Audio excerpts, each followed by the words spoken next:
Tātou manatu lea rofa ma le anga lei o lea tua. E le tai o na lanu e tātou upu matala. Amen.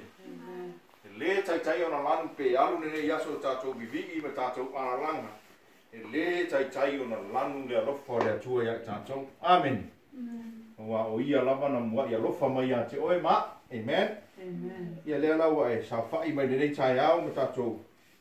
Maua le ola manuia ma le ola fia mai lea tua. Amen. O va venga I o le atua e tatou o langa o le amai o le tatou ola I lesi aso, lesi tai au, I lesi afi, amene. Tatou te manatu pe I whai ngofia le tatou wa ai, ua fuanga mpor kalabe whatatia oe ma, amene. Aleluia.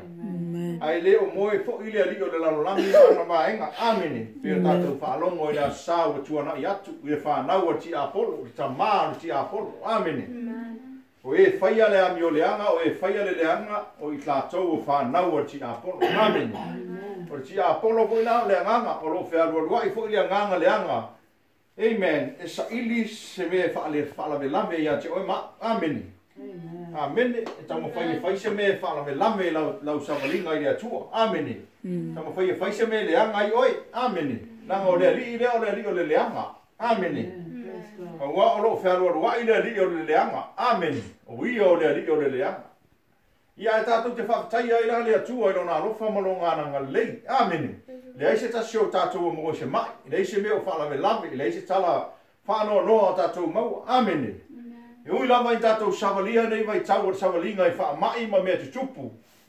Ai le ma whai ona tū lafo ina I tātou e lea tua. Mea re tātou tali tonu e le wha maoni o lea tua ia te oi ma. Amen. Amen ne tai au.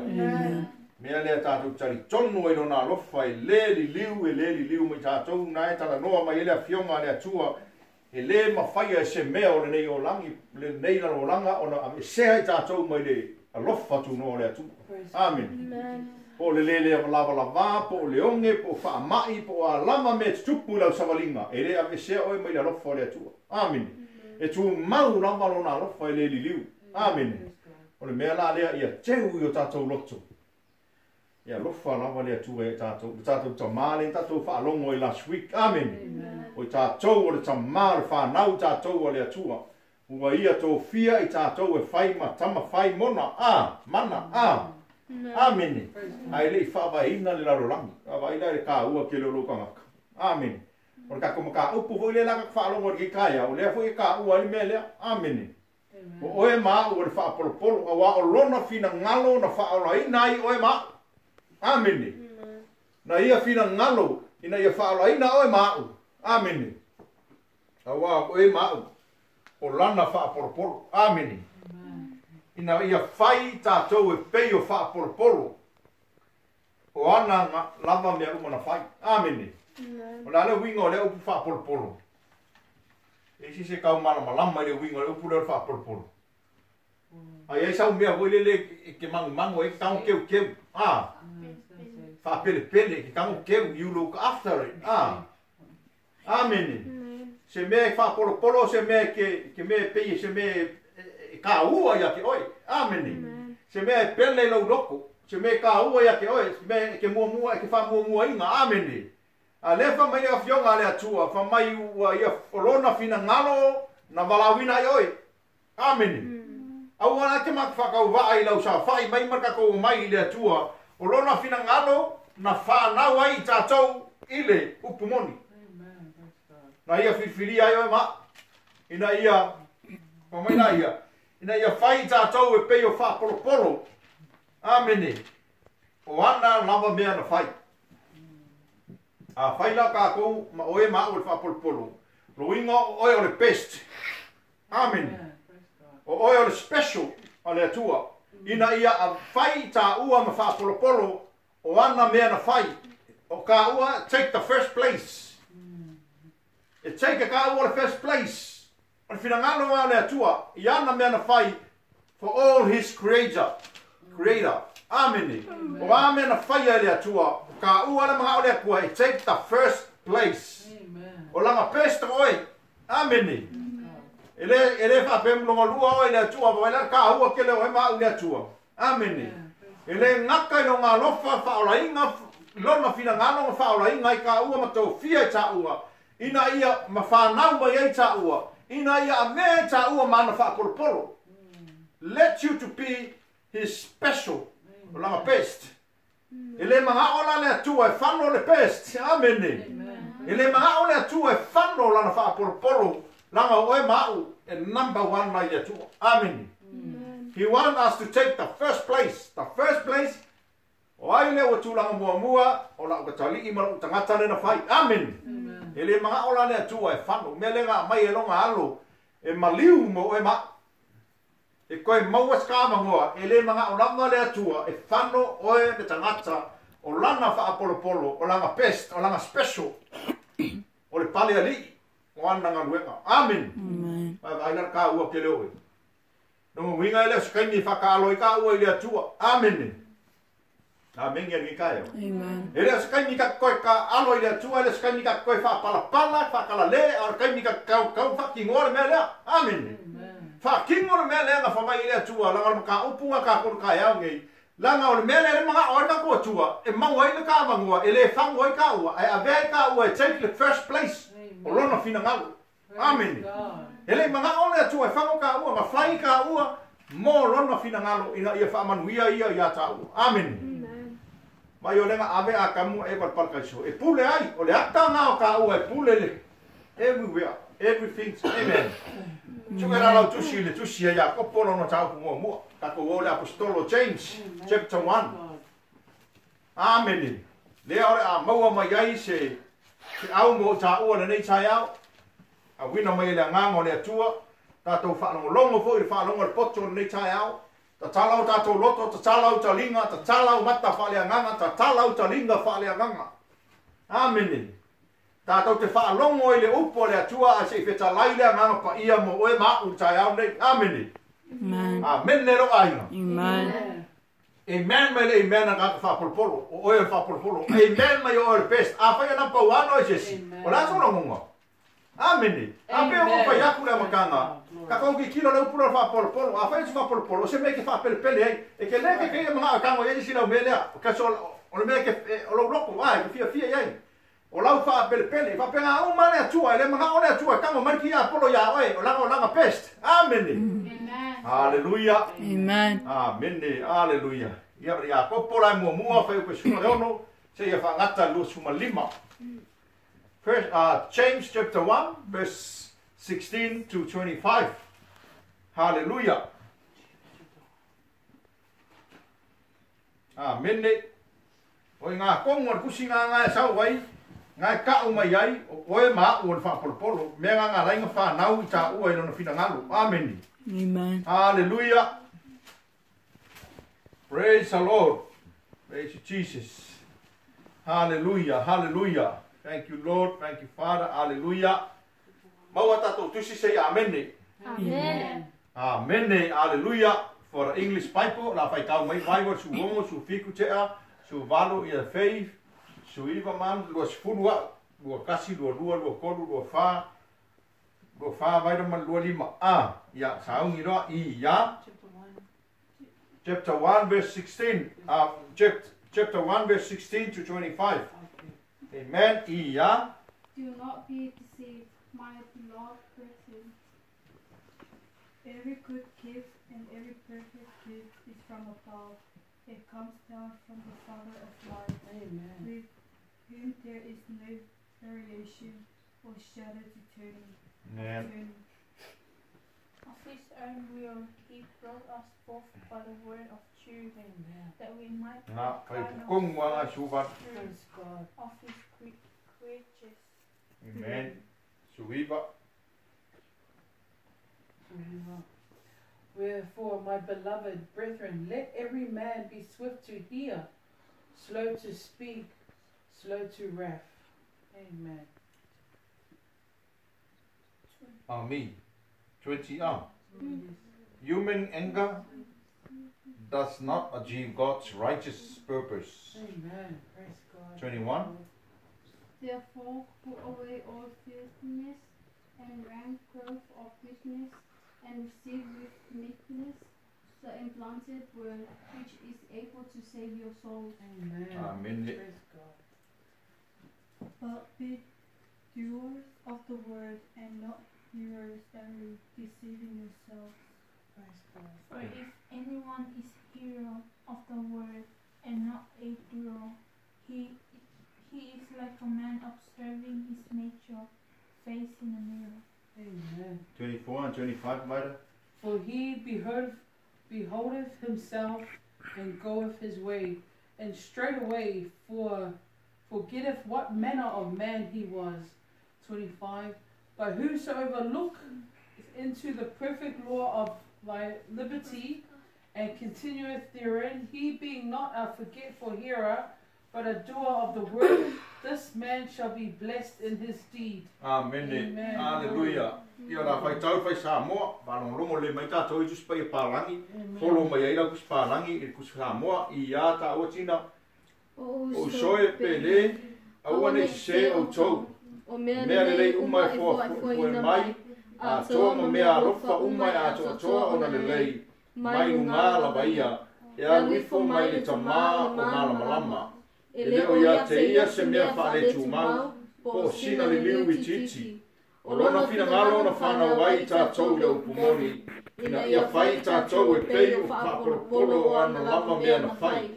O le nei, o uso pele, ia tai tasi le tangata whakatalise o na whaangolongo, ia whaangesengese o na tautala atu, ia whaangesengese o na ita. Awa o le tupu le ami o tongu mai le atua i le ita o tangata. O lea fo'i ia la fo'i ai mea ele lea umama mea le anga i sili.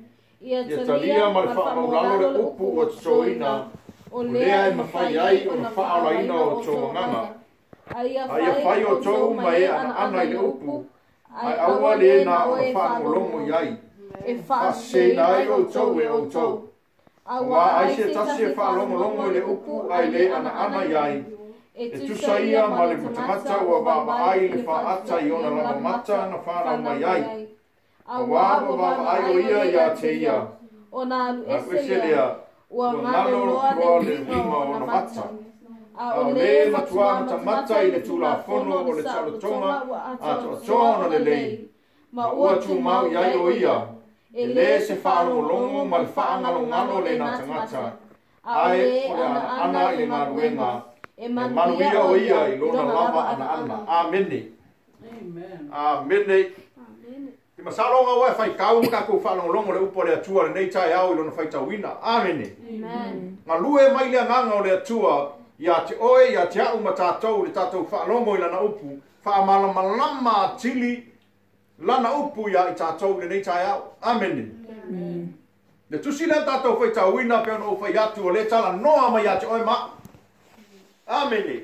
Le tusi le apostolo i a kopo. Mai le fai upe lua se whangaka le fai upe fia. Valu. Ngai kalangoa le faith and wisdom. Amene. Kalangoa o mai le iwa e kautu kasi. Kalangoa mai le poverty and riches. Ne kangaka makiwa ma kangaka mauoa. O le sfuru lua e kaudau le sfuru sufiku. Ngai kalangoa mai le testing and tempting. O le whaaso songa ma tostafonga. Le ala ka whaalongo i lala kai au ngai mai whai upe sfuru ongo e sau mai lalo lufu lima. Mai le whai unga whai upe sfuru ma le lima ngai lunga. Kwa mai a tōle tuna nau whanau lea. Angsala. Te whai kau mai whai upunga tina si whaalongo koe kātu. Pe a tōle tuina nau o na whanau mai lea o le angsala. A matua le angsala o na whanau mai lea o le oti.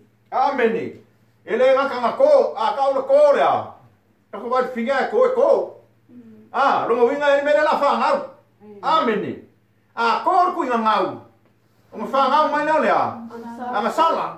A makuala le ngasala. Whangau mai lea. Le oki. Vai e whakakianga re upo le atua. Amene. Pe o whai aku. Testing and tempting le la sau i. Amene. Panguane le mele ngā lue solo ai lea ngangor ki a polo le tamao le lano langi iska mao le leanga. Ka lepe oe wha umakia ngā oin wha sioki oe mao. Le wha polo polo lea le atua le kam whai mai le atua. Amene. Mangingo mai ka koi kai haungi. E leo mangao ki a polo inga ia mau e ka ua manguia lea wa uma ka penga le atua. That's why God wants us to take the first place. Amen. Because we are the special, o ka all best for all of His Creator. I mea umma o whaia lea tua, e number one lava oi. Amen. E ala, ke gofu markai aongai, ke gofu mai o number one. You are the best for God. Not for yourself, not for the word, for God. Amen. Amen. Lea lau ka whanonga whai upule lupu lima, sulima, a makamena ko maka upu kai aongai, ngai whai mai, a tōna tuina nau, a kōr kui ngau. No inga ko e mele la whangau mai, o le al mele la whangau mai, o le angasala, a whangau mai la angasala ma kupu la angasala, e alu alu e ala angasala, e makua i whoroa, whangau e lea, oki, e te kako, e oki kako, o kako i unga o iai. Pau anga mele sau kia pore mamoli e kako. Mamoli kako inga e kako pa ui temptation. Amen. Testing and tempting. E iai kai me te tofoi nei tā ua, a sau tofonga o le mea nā mai ate ai. Mea nā mai lau tonga. Ngai sue e lau ka maa, sue ka ua ka maa, po o seki ka ua. Amen. Ele lei o le atua. A ka pa nei testing, e ke pa ua ano le atua. E ke le fall down to the, amen. E ke pa mo pa u, ke pa ua ao le atua, he gonna pick us up. Amen. Koe whau koe leo oi, peo le ipu. Aonga kai le ipu, e koe a mai e le whai ipu, o mea le ipu, koe whau. Amen. A oranga uma koe whau, koe test foi le ipu po malo. Amen. A test lao, e test sine ki ngā. Amen. E le test kao ngi mea whaingo fie. Mea ai e kako malama le whina ngalo le atua, ma le upu le atua. E whaingo fie e lau savali ma lau o langa, e leo langa le ko keo lai le langi le pu mau le ko kei ai. Amen. A oranga mai testing. E sunga e le atua le whai ipu langa ipu po o malo. Amen. Wa ma ka ko ipu ngai kaya. Malo po vai pe sometimes. Malo. That's why e whai ipu mea, that's why e manga o le atua inga ia malo ka ua ale teste o mai. E le malo ka ipu. Amen. Praise God. Whaunga ka ua le atua inga ia manga o inga ia take ka ua the first place. Ele whaunga ka ua ngi mea whaingo fie le langa ele ma wa ai ka ua i le atua. Ka ke le wa ngai whaporo le. Amen. Amen. Amen. Kau urang ka makua. Kau ba ko makua fa le manga. E ana ka ko makua, o le upule ale atua. Amen. Fa mai ona lue mai ale atua, e tofo na mai pu na ia sue po okay, po malo po la ko nga melo wa ia. Ai fa pe nga fo ina lue mai ele tama le ti Apollo. E ko mai fa so songa. Amen. Temptation.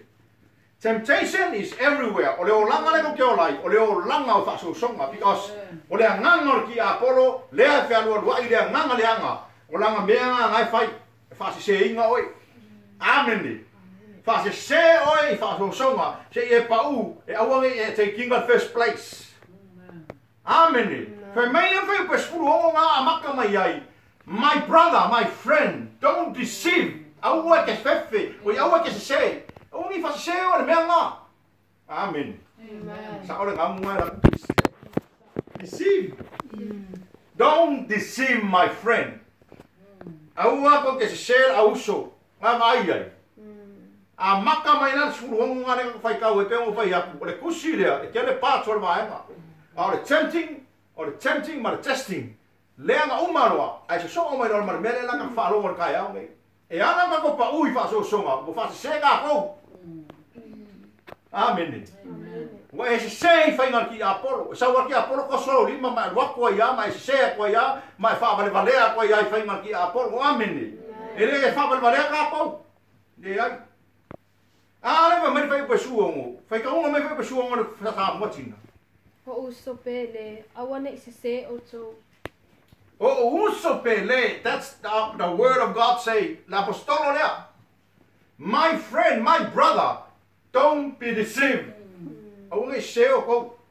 Awangi fa seo ko ma fa ki Apollo. Awangi seo ko langa o mea alofa, ma mea uma na mai le atua. O mea nga mai le tama. E ia mai sesi. Ngai sa wa fe bunga so mai ai. Ah. O mea le lei uma wa fo ina mai o mea alofa. Ua ato na le lei. Nga wa bak ya ka ko mea nga. Nga mai le aku ya ka ko. E le mai sesi. Nga mai ele tamao malama. Kako kamane ka whalongo e last week. Amen. O mea nga mai kako kamane kako ki koe whaia. Kako ke ola ma whai. Exercise kako mea rofa. O mea wa umanga ako koa malelei. O mea wa fwai mai ele atua mo kako. And that's how we build the kingdom of our Father. E whau e ka koulonga ma lor ka koulang whangau. That's how we build his kingdom in the earth. E whao ngai ka ko mea rofa ina mai. O mea lawa a mai wafo ina mai. O mea rofa ua ato o toa o na le lei. Amen. E mai le ta maa mai nunga. E ka kamar malama e le skamar pungisa. E le aise wha le tu mau. E le aise wha sui ai. It means ele aise fa le tu mau, ele aise le liu.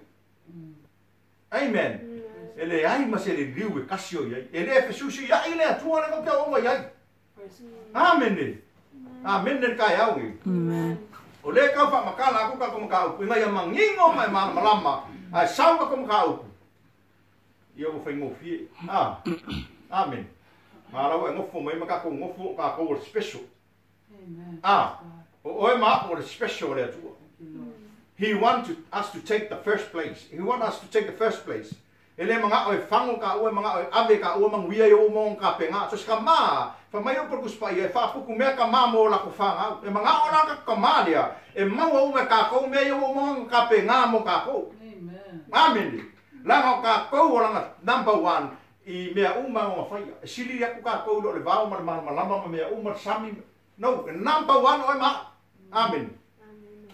Pamaina yo na apostolo, mo le upole atua o sopele awa nge se o go. Don't be deceived. I fainga le ali le oso solo mai.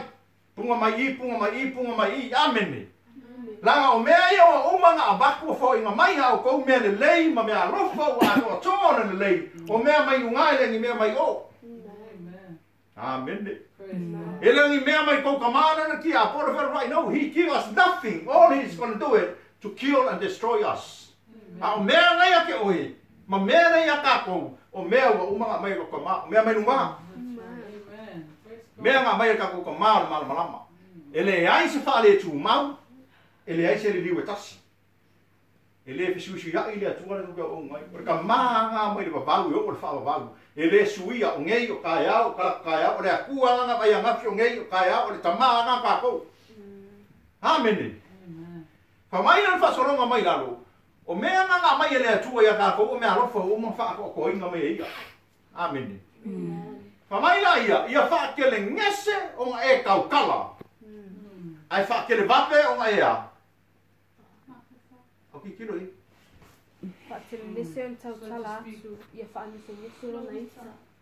Lungai fora ki.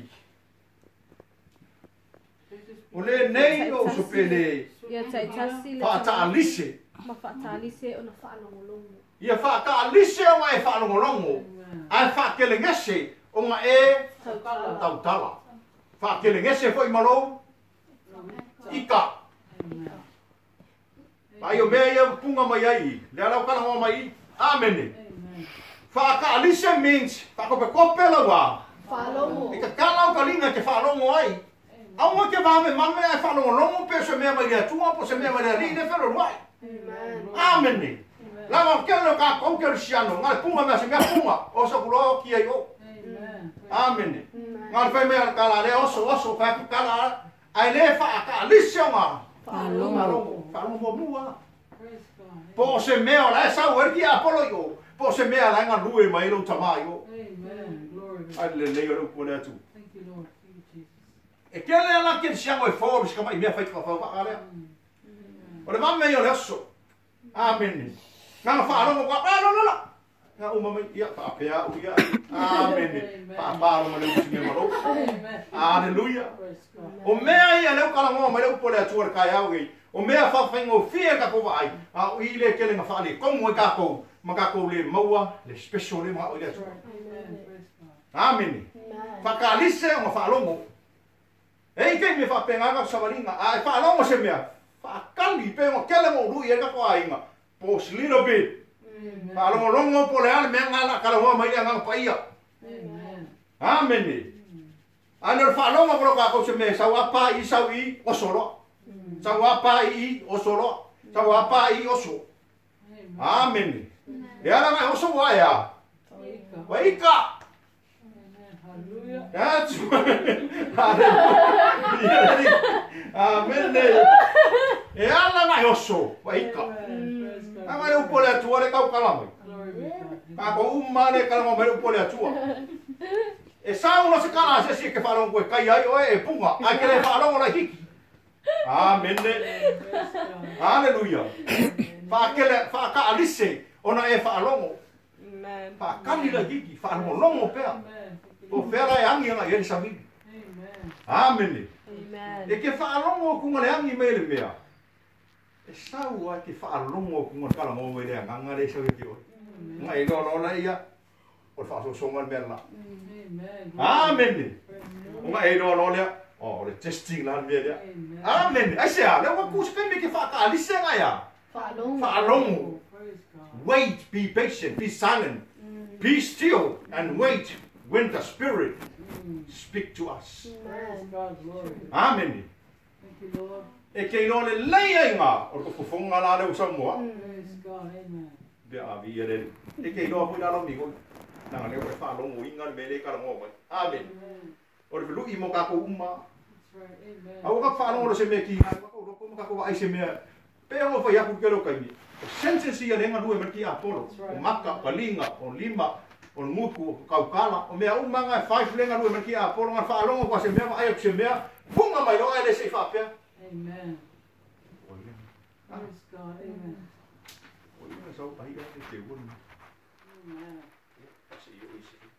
Ala ko me lenga ko. Ka ke lo le ia o la pi e kai kan bella. Amen. Amen. Fa ka listen ka ko fa longo ai fatele ngesong ka koa. Tok. Amen. Amen. Ora kai mea kai kai, ele sia mi ton mo le tua la kula kala mo. Ora vai ya, ora vai ya. Eh, ma sa mi fiu wa. Le sia righteousness. Amen. Glory. Ai sa mo pakki le tua ka ya. God is good. Le yo le tua so.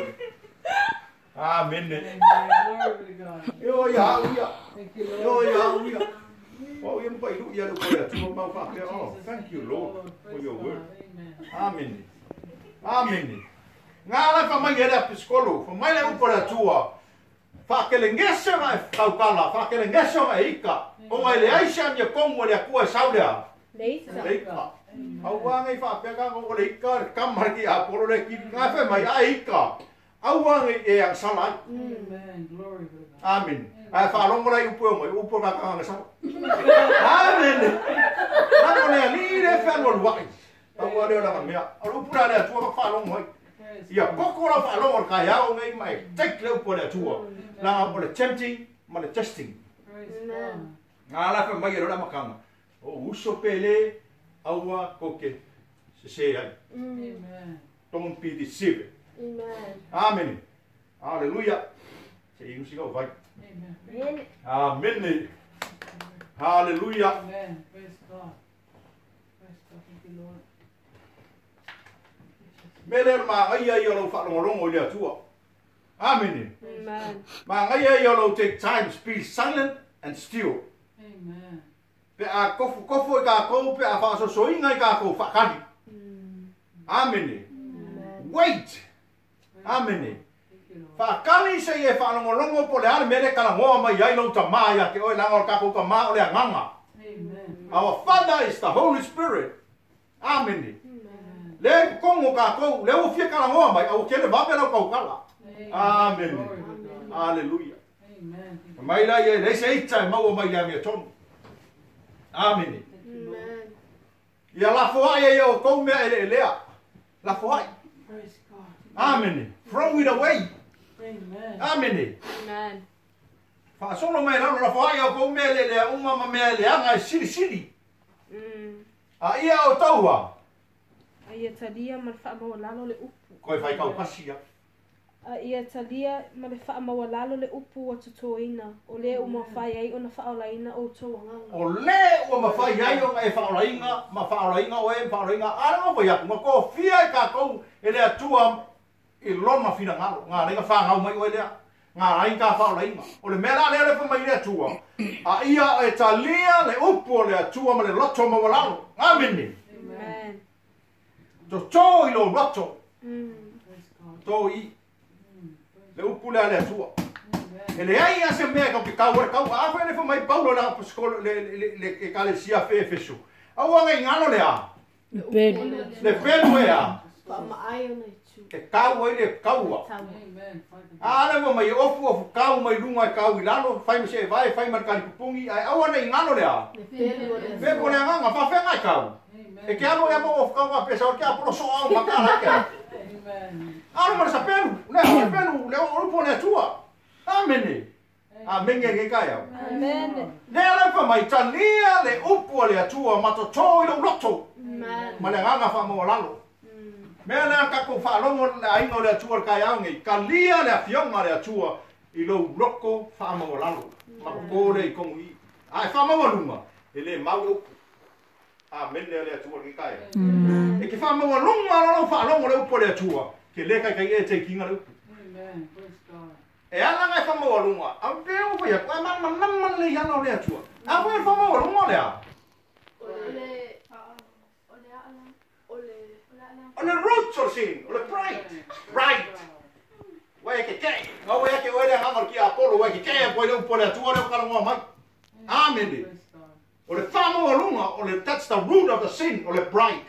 Aisea, ke le maha whalonga leu pole atua. Ke le maha whakongu mai oe na kama le lautama. A o mea ia, o mea le siki ka ua to take the first place. Ma whenga mō ka mo the kingdom of his kingdom. E a whai ka kere ka I a mea whakaua. Au mea ia ka penga lea kua. For you and for me to take the first place in his kingdom. Amen. Ia I loa mau I loa. Kam whai Yesu as ka mo le ola. Amen. Amen nge kai au. Amen. Ka mai la ia. Ku ese mea ele lea. Lafo. Mea ele lea mo mea leanga siri. Ai ke loa o mea leanga o mea ngā mai li o le leanga. Amen. Ai loa o mea leanga o mea ngā o le kamao le leanga. Kamao le ki Apollo o mea ngā mea leanga ma mea leanga siri ma mea ele lea. Amen. Kau kafe ma leisu. Hallelujah.